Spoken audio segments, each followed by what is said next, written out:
හේතුතුන්ගෙන් අවසරයි. කොවිඩ් වසංගත තත්ත්වයක් තිබියදී රටේ සියලු ජනතාව ඒ පිළිබඳ අවධානයෙන් සහ අවදානමකට ලක් වෙලා තිබෙන තත්ත්වයක් ඇතුලේ වර්තමාන පාලනය රටේ ජාතික සම්පත් විශාල ප්‍රමාණයක් විදේශීය සමාගම් වෙත පැවරීම සඳහා උත්සාහයක් දරමින් තිබෙනවා. ඒ පිළිබඳව කරුණු ඉදිරිපත් කිරීමේ අරමුණෙන් තමයි මේ මාධ්‍ය සාකච්ඡාව කැඳවුම් ලැබුවේ.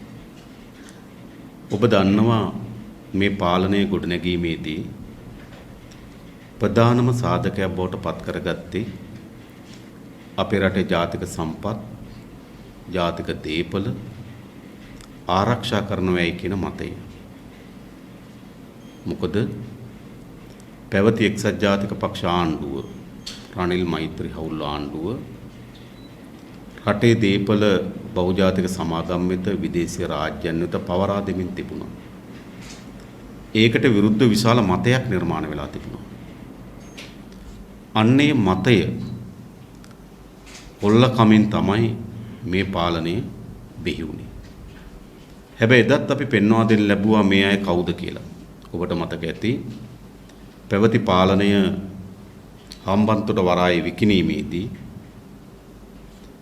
ඒ පිළිබඳ ගිවිසුම පාර්ලිමේන්තුවට ගෙන එනකොට විකිණීම් පිළිබඳ ගිවිසුමක් ඒ වගේම එම හම්බන්තොට වරායේ ලබාගත්තු සමාගමට විශාල ලෙස බදු සහන ලබා දෙන ගැසට් නිවේදනයක් පාර්ලිමේන්තුවට ගෙන එන වෙලාවේදී මේ කිසි කෙනෙක් පාර්ලිමේන්තුවේ හිටියේ නැහැ ඒකට විරුද්ධව ඡන්දෙ දෙන්න. එතකොට පාර්ලිමේන්තුව මහින්ද රාජපක්ෂ මහත්මයා නියෝජනය කරා, චමල් රාජපක්ෂ මහත්මයා නියෝජනය කරා, නාමල් රාජපක්ෂ නියෝජන රාජපක්ෂරු ගණනාවක් හිටියා පාර්ලිමේන්තුවේ. හැබැයි කිසිවෙක් හම්බන්තොට වරායේ පැවරීමේ ගිවිසුමට හෝ බදු සහන ලබා දීමේ ගැසට් නිවේදනයට පාර්ලිමේන්තුව විරුද්ධත්වය ප්‍රකාශ කරේ නැහැ. එදත් එම විකිණීමට විරුද්ධව පාර්ලිමේන්තුවේදී ඒට විරුද්ධව ඡන්ද ප්‍රකාශ කරේ අපේ മന്ത്രി කණ්ඩායම විතරයි. නිසා එදත් අපි පෙන්වා දෙන්න ලැබුවා මොවුන් සතු තිබෙන ව්‍යාජ දේශප්‍රේමීත්වය. තවරා ගන්නලද දේශප්‍රේමීත්වය. සැබවින්ම මේ රටට හෝ මේ රටේ ජාතික සම්පත් වලට ආදරය කරන ඒවා ආරක්ෂා කොට අපේ අනාගත પરම්පරාවට රැකලා දෙන දේශපාලනක වුන්ට කවදාවත් තිබුණේ. ඔවුන් හැමදාම බොක්කේ දඩමස් තියාගෙන හක්කේ බුදුරැස් වගේ පාලනයක් සහ හැසිරීමක් තමයි හැමදාම උන්ගේ තිබුණේ. ඒ නිසා මේ කෙටි කාලයක් ඇතුළත අපේ රටේ විශාල ජාතික සම්පත් ප්‍රමාණයක් විකුණමින් තිබෙනවා, විකිණීමට සූදානම් කොට තිබෙනවා. විශේෂයෙන් මේ වෙලාව මොකද්ද? විශාල කොවිඩ් වසංගතයක් ඇති වී තිබෙනවා. ලක්ෂ ගණන් ජනතාවයකට ගොදුරු වෙලා තිබෙනවා. දහස් ගණන් මිනිස්සු මිය යමින් තිබෙනවා. දිනකට 100 ගණනක් මිය යමින් තිබෙනවා. රටේ පොදු ජනතාවට විශාල ප්‍රශ්න ගණනාවක් මතුවී තිබෙනවා. මෙවැනි දෙයක් පිළිබඳ සංවාදයක් කරන්න හෝ සාකච්ඡාවක් කරන්න තත්ත්වයක් නෙවෙයි රට තුළ තිබෙන්නේ. අන්න එවැනි තත්ත්වයක් ඇතුලේ පවා රාජපක්ෂලාගේ ආණ්ඩුව කටයුතු කරමින් තිබෙන්නේ කොහොමද ජනතාවගේ අවධානය වෙන දිශාවකට යොමු වෙලා තිබෙන වෙලාවක ජනතාව තමන්ගේ ජීවිතය සහ මරණය පිළිබඳව ප්‍රශ්නයකට මුහුණ දී තිබෙන වෙලාවක ඔවුන් කල්පනා කරන්නේ කොහොමද අපේ රටේ ජාතික සම්පත් විකුණා දමන්න කියලා. ඒක හොඳම උදාහරණය තමයි පසුගියදා කැබිනට් මණ්ඩලයට. මීට පෙර කැබිනට් මණ්ඩලයට පත්‍රිකාවක් ඉදිරිපත් කොට යම් සංකල්ප යෝජනාවක් සම්මත කරගන්න ලැබුවා. හැබැයි පහුගිය සඳුදා කැබිනට් මණ්ඩලය ඔබ දන්නවා කැබිනට් මණ්ඩලය කැඳවන්නේ දැන් Zoom තාක්ෂණය හරහා. ඒ කිසිදු අමාත්‍යවරයෙකුට ඊට පෙර ලබා නොදුන් කැබිනට් පත්‍රිකාවක් ඒ වගේම එම අවස්ථාවේදී පවා පත්‍රිකාවක් ලෙස മന്ത്രിවරුන්ට ලබා නොදී මුදල් අමාත්‍යාංශයේ භාර ඇමති බැසිල් රාජපක්ෂ වාචිකව යම් යම් කරුණු ඉදිරිපත් කරලා නමුත් අවසානයේදී සම්මත කොටගෙන තිබෙනවා අපේ රටේ කෙරවල පිටිය බලාගාරයෙන් 40ක් ඒ වගේම මේ සඳහා ගෑස් ගෙනෙන නල පද්ධතිය සහ ගෑස් කබඩා කරන ටර්මිනල් පද්ධතිය මේ සියල්ල ඇමරිකානු සමාගමකට විකුණන්න. ඒ විතරක් නෙමෙයි. ඒ විකිණීමේ කොන්දේසි, විකිණීමේ මිල ගණන්, එළඹෙන ගිවිසුම ඒ සියල්ල පිළිබඳ අධිකාරී බලයක් මුදල් අමාත්‍යාංශ ලේකම්වරයාට ලබා දී තිබෙනවා. දැන් රටම මේ වෙලාවේ කැබිනට් මණ්ඩලයකදී අපේක්ෂා කරන්නේ කුමක්ද? මේ රට ආර්ථිකම වශයෙන් ඇති වී තිබෙන ගැටලුවට, මේ රටේ ජනතාව කොවිඩ් වසංගතයේ හේතු කොටගෙන ඇති වී තිබෙන ව්‍යසනයට උත්තර තමයි ආණ්ඩුවෙන් බලාපොරොත්තු වෙන්නේ. හැබැයි ආණ්ඩුව මේ තත්ත්වය දඩබීමක් කරගෙන කෙරවලපිටිය බලාගාරය සහ ඊට ගෑස් සැපයීම මාර්ගය හා ගබඩා සංකීර්ණය ඇමරිකානු සමාගමට පවරා දීම සඳහා අවසන් තීන්දුව පසුගිය සඳුදා කැබිනට් මණ්ඩලයේදී ගනු ලැබුවා. මා දන්නා සමහර ඇමතිවරු ඒ පිළිබඳ කිසිදු අදහසක් ඉදිරිපත් කරන්න ඉඩ නොදී අවසානයේදී කාර්ය සටහන් වල තමයි එම කැබිනට් මණ්ඩලයේ එම පත්‍රිකාව සම්මත කර බව සඳහන් වී තිබෙනවා. ඒ නිසා මේ ආකාරයට තමයි මේ ආණ්ඩුව හැසිරෙන්නේ. ඒ විතරක් නෙවෙයි ඔබ දන්නවා මීට පෙර රෝහිත අබේගුණවර්ධන කැබිනට් පත්‍රිකාවක් ඉදිරිපත් කරා 2021 7/31 ජූලි මාසයේ 31 වෙනිදා. ඒ කැබිනට් පත්‍රිකාවෙන් මොකද්ද කරේ? අපේ රටේ කොළඹ වරාය ඉතාමත් වටිනා බිම් අක්කර 13ක් චීන CICT සමාගමට පවරා දෙන්න. පවරා දීමේදී විතරක් නොවේ වරාය සේවා සැපයීම මධ්‍යස්ථානයක් වුන්ට ඇති කරන්න. අද ඔබ දන්නෝ අපේ වරාය අධිකාරියට විශාල පර්යන්ත ප්‍රමාණයක් අයිතිව නැහැ. ඒවා විදේශ සමාගම් වලට විකුණලා තියෙන මේ ආණ්ඩුව. හැබැයි වරාය අධිකාරියට විශාල ආදායමක් උපයන්නේ මෙම සේවා සැපයීම් ලබා දීම හරහා. මාගාව තිබෙනවා පසුගිය වසර කිහිපය බැලුවොත් ආසන්න වශයෙන් මේ තියෙන සේවා සැපයීම් ඩිවිෂන් එකේ ලැබුණු ආදායම මේ 2007 වසරේ 17 වසරේ බිලියන 5.6ක් දැන් අඩු වී තිබෙන මේ කොවිඩ් වසංගත තත්ත්වය යම් ප්‍රමාණයකට හේතු වෙන්නේ නැති. බිලියන 5.6ක් වරාය අධිකාරිය ආදායම උපයලා තිබෙනවා මෙම සේවා සැපයීම හරහා. හැබැයි දැන් මොකද කරන්නේ? ඒ සේවා සැපයීම මුළුමනින්ම චීන CICT සමාගමට අවුරුදු 35කට පැවරීම සඳහා මේ කැබිනට් මණ්ඩල තීරණය කරනු ලැබුවා. ඒ විතරක් නෙවෙයි. එතනදී අක්කරයක් බදු දෙනු ලබන්නේ මාසයකට ලක්ෂ 8.5ක් වැනි මුදලකට. හැබැයි මාස 7 තිබෙනවා මීට පෙර විවිධ සමාගම් වෙත ලබා දීලා තිබෙනවා මේ ඉඩම්. එකක් තියෙනවා අක්කර 1යි පර්චස් 60ක්. ඒ කියන්නේ අක්කර 1.5කට වඩා අඩු භූමියක්. ඒක ලබා දීලා තියෙන සිමෙන්ති සමාගමකට. ඒකේ මාසික කුලිය ලක්ෂ 22යි. හැබැයි මෙහි මාසික කුලිය වෙන්නේ ලක්ෂ 8.5යි. ඒ විතරක් නෙවෙයි තවත් සමාගමක් තිබෙනවා සිලෝන් වෙයාවුස් සමාගම. ඒ සමාගමට අවුරුදු 3කට බදු දීලා තිබුණා ඉඩම් අක්කරේ පර්චස් 47යි. ඒ කියන්නේ අක්කර 1යි කාලක් වගේ භූමිය. ලබා දීලා තිබෙන්නේ රුපියල් ලක්ෂ 135කට මාසික කුලියට. හැබැයි මෙතන අක්කරයක් ලබා දෙන්න ලබන්නේ රුපියල් ලක්ෂ 8.5ක් වෙනි මාසික කුලියකට. ඒ කියන්නේ ජාතික දීපල විකුණනවා විතරක් නෙවෙයි. ඒ ජාතික දීපල නිසි තක්සේරුවක් ඇති නොකොට නිසි තක්සේරුවකින් ගණනය නොකොට ඒවා හරහා විශාල ධනයක් මේ අය උපයා ගන්නවා. ඒ උපයා ගන්න ලද ධනය සුදු කර ගැනීම සඳහා නේද කළු සල්ලි සුදු කිරීම පනත පහුගියදා පාර්ලිමේන්තුව අනුමත කරලා දුන්නා. ඒ විතරක් නෙවෙයි. ඊළඟට ඔබ දන්නවා පහුගියදා රාජපක්ෂ ආණ්ඩුව සෙලෙන්දිවා කියලා නව ආයතනයක් ගොඩනැගුවා. ඒ ඔබ දන්නවා මීට පෙර පර්ක් කියලා ආයතනයක් තිබුණ රාජ්‍ය ව්‍යවසාය ප්‍රතිසංස්කරණ කොමිසම සභාව. ඒ හරහා තමයි අපේ රටේ ජාතික සම්පත් විශාල ප්‍රමාණයක් විකුණා දෙන්න ලැබුවේ. ඒ අහෝසු වූාට පසුව යලි සෙලෙන්දිව කියලා ආයතනයක් ගොඩනගා තිබෙන ජාතික සම්පත් විකුණන්න.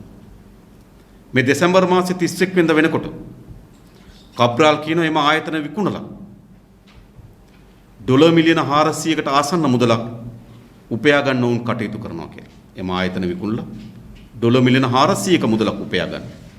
මොනවද ඒකට තිබෙන ආයතන?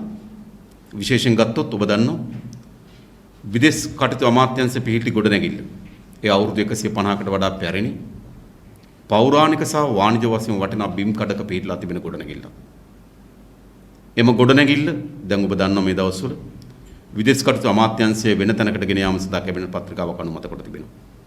ඒ බිල්ඩින් එකත් ඒ භූමියත් විකුණන්න. ඊළඟ ගෆූර් බිල්ඩින් එක ඒකත් ඉතාමත් පැරණි ගොඩනැගිල්ල.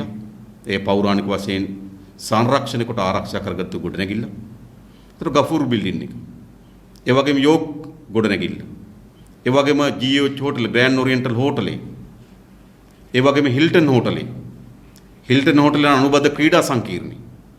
මේ ආදී වටිනා සම්පත් මේ අප්‍රේල් මාසේ 31 වෙනිදාට මේ දෙසැම්බර් මාසේ 31 වෙනිදාට පෙර විකුණා දැමීම සඳහා රාජපක්ෂගේ ආණ්ඩුව කටයුතු කරමින් තිබෙනවා. ඒ විතරක් නෙවෙයි කොම්පඤ්ඤ වීදී ඉතාමත් වටිනා ඉඩමක් තිබෙනවා. එහි තිබෙන ගුවන් හමුදාවේ පිට්ටනියක් ගුවන් හමුදා කඳවුරකුත්. ඒ සියල්ල ඉවත් කරලා එහෙම ඉඩම් දැන් නාගරික සංවර්ධන අධිකාරියට පවරගෙන තිබෙනවා විකුණා දමන්න. දැන් මොකද්ද මේ කොවිඩ් වසංගත තත්ත්වය ඇතුලේ කරමින් තිබෙන්නේ? කෙරවල පිටිය බලාගාරේ වරායේ ඉඩම් ඒ වගේම ලංකාවේ ඉතාමත් පැරණි ගොඩනැගිලි පෞරාණික වශයෙන් වටිනා වාණිජ වශයෙන් වටිනා ඉතාමත් පැරණි ගොඩනැගිලි ඒවා විකුණා දැමීම සඳහා කටයුතු කරමින් තිබෙනවා. ඊ පැරණි පෞරාණික වටිනාකම් සහිත ගොඩනැගිලි විකුණන කටයුතු කරමින් තිබෙනවා. ඒ වගේම බොරැල්ලේ හිරගෙදර දැන් සැලසුම් කරලා තිබෙන කළුතර ප්‍රදේශයේ මිල්ලනිය කියන ප්‍රදේශයට ගෙනියන්න. එතන අක්කර 42ක් විකුණා දැමීම සඳහා කටයුතු කරමින් තිබෙන නාගරික සංවර්ධන අධිකාරිය. දැන් මේ පාලකයන් අපේ රටේ ජාතික සම්පත් ජාතික දීපල විකුණා ජීවත් වෙන නාස්තිකාර පියෙකුගේ භූමිකාවට අද පණ පොවින් තිබෙනවා. හැබැයි මේ ආණ්ඩුව ආවේ කොහොමද? මේ ආණ්ඩුව ආවේ ඔබට මතක ඇති හම්බන්තොට වරාය විකුණන වෙලාවේදී මහින්ද රාජපක්ෂලා පාර්ලිමේන්තුවේකට විරුද්ධ නොවුනාට ඔවුන් එළිය කිව්වේ මොකද්ද? එළිය කිව්වේ විකුණන්න එපා ආපුවම ගන්නවා කිව්වා. මේ රටේ බහුතර ජනතාවක් අපේ රටේ ජාතික සම්පත් ආරක්ෂා කරගන්න ඕන කියලා කල්පනා කරන ජනතාවක් ඉන්නේ. අපි ඉපදෙනකොට අපිට හිමිව තිබුණු ජාතික සම්පත් ස්වභාවික සම්පත් පිටරැටියන්ට විකිණීමට විරුද්ධව කටයුතු කරන බහුතර ජනතාවක් ඉන්නවා. මා හිතනවා මාධ්‍යවේදීන් හිටියට ඔබත් මේ රටේ ජාතික සම්පත් ජාතික දීපල ආරක්ෂා කරගත යුතුයි කියලා විශ්වාසයෙන් කටයුතු කරන කණ්ඩායම. හැබැයි දැන් ආණ්ඩුව කරමින් තිබෙන්නේ කුමක්ද? ආණ්ඩුව ආවේ අන්නේ ජනතාවගේ අපේ රටේ සම්පත් කෙරෙහි තිබෙන බැඳීම අපේ රටේ සම්පත් කෙරෙහි තිබෙන ලෙන්ගතුභාවය ආදරය ඒවා රැක ගැනීම සඳහා තිබෙන උත්සාහය නේද? අඩු මිලට මිලදී අරගෙන තමයි මේ පාලකයෝ බලයට ආවේ. ඒක තමයි ඔවුන්ගේ ප්‍රධානම සටන් පාඨය බවට පත් වුනේ. හැබැයි අද මොකද සිදුවීමින් තිබෙන්නේ? මේ ජාතික දීපල විශාල ප්‍රමාණයක් විකිණීම සඳහා කටයුතු කරමින් තිබෙනවා විකුණලා තිබෙනවා. විශේෂයෙන් මේ කොවිඩ් වසංගත තත්ත්වය හමුවේ මුළු සමාජයේම මාධ්‍ය අපි කවුරුත් මේ ව්‍යසන තත්ත්වයේ කෙරෙහි අවධානය යොමු වෙලා තිබෙන වෙලාවක මේ පාලකයන් යටි කූට්ටු ලෙස යටි කුමන්ත්‍රණ ලෙස කොමිස් වලට වෙන මොකොත් නෙවෙයි මේවා. අපිට ප්‍රශ්නයක් නැහැ ඕනෑම තත්ත්වයක් ඇතුළේ රාජපක්ෂ පවුලට අයිති දීපල මැදගුල්ලේ කුඹුරු තියෙනවනම් 30 ඉඩම් තිබෙනවනම් නේද පරම්පරාවෙන් ආපු දීපල තිබෙනවනම් ඒවා විකුණන්න. ඒවට අපි කවුරුවත් බාධා කරන්නේ නැහැ. ඔවුන්ගේ පෞද්ගලික දීපල. හැබැයි ගෝඨාභය රාජපක්ෂ මහත්මයාට හෝ ඔහුගේ පවුලේ පාලනයට මේ රටේ සම්පත් දීපල පවර්ලා දීලා නැති බව ගෝඨාභය රාජපක්ෂ මහත්මයා තේරුම් ගත යුතුයි. මොකද ගොඩාක් පාලකයන් ඉන්නේ මෙහෙ නෙවෙයි. මේ වුන් බිස්නස් වලට අවිල්ලා ඉන්නේ. ඔවුන්ගේ දීපල, ඉඩම්, නිවාස, දරුවෝ මුණුබුරන් තියන්නේ එක්සත් ජනපදයේ ලොස් ඇන්ජලිස් වල. එක්සත් ජනපදයේ ලොස් ඇන්ජලිස් වල තමන්ගේ දරුවෝ මුණුබුරන් දීපල නිවාස තියෙන පාලකයෝ අපේ රටේ ජාතික සම්පත් විකුණමින් නේද මේ රටේ පුරවැසියන්ට අයිති සම්පත් බහුජාතික සමාගම් වලට පවරා දීම සඳහා කටයුතු කරමින් තිබෙනවා. ඒ නිසා මේ පාලකයන්ට අපේ රට පිළිබඳ වූ අපේ රටේ පුරවැසියන් පිළිබඳ වූ හැඟීමක් ආදරයක් ලෙන්ගතුකමක් තිබෙනවා. වෙන රටක ගිහිලා පදිංචි වෙයිද? වෙන රටක පුරවැසි භාවය ගනිවිද? වෙන රටක තමන්ගේ පදිංචිය තහවුරු කරගනිවිද? නෑ. එදා අපි ජනාධිපති වර්ණෙදි මුළු දේශපාලනයේදී කිව්වා මේගොල්ලෝ ඇවිල්ලා තිබෙන්නේ මෙහි බිස්නස් එකක් කරන්න. මෙහි දේපල විකුණලා ධනෙ එක්රැස් කරගෙන එහෙ ගෙනියන්න. මෙහි දේපල විකුණලා ධනෙ එක්රැස් කරගෙන අපේ රටේ මුළු අයිතිය විවිධ විදේශීය සමාගම් වෙත පවරා දෙන්න. ඒ වෙනුවෙන් බලයට පත් වූ කොන්ත්‍රාත්කරු මොවුන් පාලකයන් නෙවෙයි. අපේ රටේ ජාතික සම්පත් ජාතික දේපල නේද? පිටරට සමාගම් වලට පවරා දෙන කොන්ත්‍රාත්කරුවන් කණ්ඩායම. අපේ රටේ මහ පුටුවෙත් මුදල් අමාත්‍යාංශ පුටුවෙත් දෙවෙනි පුටුවෙත් අද වාඩි වෙලා ඉන්නවා. ඒ නිසා අපි කියන්නේ මේ රටේ පුරවැසියන්ට මේ ජාතික සම්පත් විකිණීම සඳහා මේ දරන ප්‍රයත්න අපි වැළැක්විය යුතුයි. දැන් ආණ්ඩුව කොවිඩ් වසංගත තත්ත්වය යමුයි අපිට මුණ ගැහිලා සාකච්ඡා කරන්න විදිහක් නෑ. සම්මන්ත්‍රණයක් රැස්වීමක් පවත්වන විදිහක් නෑ. මේ කොවිඩ් වසංගත තත්ත්වය අපි කාටත් බාධා කරමින් තිබෙනවා. හැබැයි ආණ්ඩුව මේ තත්ත්වය ඉතා හොඳින් උපයෝගී කරගෙන රටට විනාශකාරී රටට අහිතකර අපේ සම්පත් විකිණමින් තිබෙනවා. ඒ නිසා මෙම තත්ත්වය පිළිබඳව මේ රටේ පොදු ජනතාවගේ අවධානය යොමු යුතුයි. මේ ක්‍රියාදාමයට එරෙහිව මේ රටේ පොදු ජනතාව කරලියට ආ යුතුයි. විශේෂයෙන් පහුගිය සඳුදා පැසිර් රාජපක්ෂ අමාත්‍යවරයා කැබිනට් පත්‍රිකාවක් නැතුව කැබිනට් පත්‍රිකාවගේ අඩංගුවක් වාචිකව කැබිනට් මණ්ඩලයට සූම් තාක්ෂණය හරහා ඉදිරිපත් කරමින් කෙරවලපිටිය බලාගාරයේ මුළු අයිතිය එහි කළමනාකරණ අයිතිය මේ සියල්ල ඇමරිකානු සමාගමට ලබා දීම සඳහා ගනු ලැබූ තීන්දුව වහම අකුලාගත යුතුයි. ඒ වගේ මේ කැබිනට් මණ්ඩලයේ ඉන්න മന്ത്രിවරුන් අපි අහනවා මෙවැනි කැබිනට් පත්‍රිකාවක් ඔබ දුටුවද?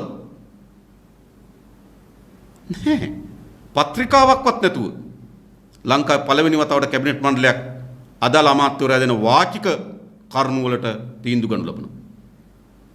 පුළුවන් නම් ඒක අමාත්‍යවරයෙක් අපිට නැගිටලා කියන්න. එහෙම කැබිනට් පත්‍රිකාවක් දැකපු බව, ඔවුන්ට හම්බුණු බව, ඔවුන් කියවපු බව, ඒ අධ්‍යයනය කරලා තමයි මෙම තීන්දුව ගත්තු බව නැහැ.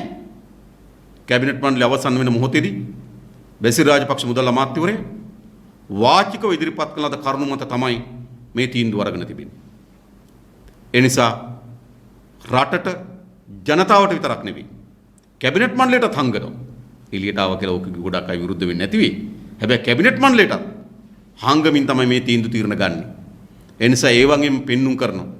රටට ඉදිරිපත් කරන්න බැරි නම් ජනතාවට ඉදිරිපත් කරන්න බැරි නම් කැබිනට් මණ්ඩලයට විවෘතව මේ පිළිබඳව කැබිනට් පත්‍රිකාවක් ඉදිරිපත් කරන්න බැරි නම් ඒ ඔක්කොගෙම තිබෙන්නේ මේ ඇතුලේ මේ ක්‍රියාවලිය ඇතුලේ අඩංගු වී තිබෙන හොරකම, මේ ක්‍රියාවලිය ඇතුලේ අඩංගු වී තිබෙන නාස්තිය, මේ ක්‍රියාවලිය ඇතුලේ අඩංගු වී තිබෙන විනාශය තමයි මේන් පෙන්눔 කරන්නේ. ඒ නිසා තමයි උන්ට පත්‍රිකාවක්වත් ඇමතුරුන්ට ලබා නොදී මෙවැනි තීන්දුව తీරන ගන්න. ඒ නිසා විශේෂයෙන්ම කෙරවලපිටිය බලාගාරය වරාය අපේ රටේ පෞරාණික ඉඩම් සහ දේපල විකිණීම සඳහා මේ රාජපක්ෂ කොන්ත්‍රාත්කරුවන් මේ කරන ප්‍රයත්නය පරාජයටපත් කළ යුතුයි. ඒ වෙනුවෙන් සියලු දෙනාට අපි ආරාධනා කරනවා. ඉතින් මේ පිළිබඳව තමයි මූලික වශයෙන් ඔබට අපිට කරුණු ඉදිරිපත් කරන්න තිබුණේ.